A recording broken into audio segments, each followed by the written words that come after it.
35 states have the crime of felony strangulation on their books, but not Pennsylvania.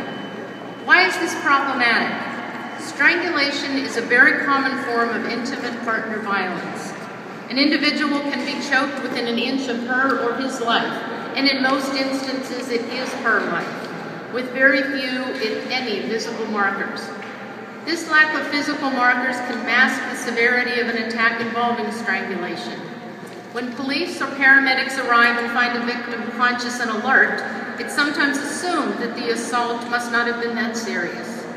In reality, however, that individual may have been only seconds from death, nearly murdered.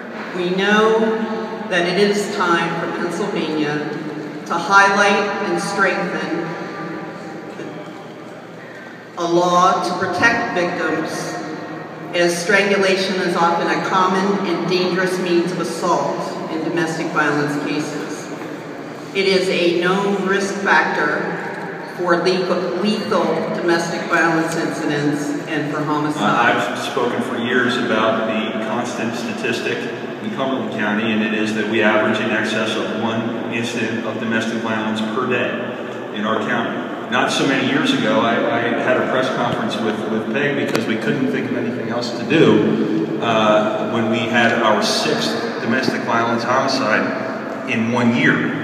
Now, we have 3 homicides in Cumberland County in a bad year, and they're generally evenly divided between drugs and domestic violence. And in that year, we had 6 domestic violence homicides. And if there's a constant among the reports we get of domestic violence, well, there are several constants. One is they're very difficult to prove. But the second one is strangulation. The numbers Peg gave said 54%. I would say anecdotally that's higher in the cases I've dealt with. Remember, domestic violence and the cycle of domestic violence is as much about power as it is about anything else. And strangulation is a manifestation of one person trying to show power over another.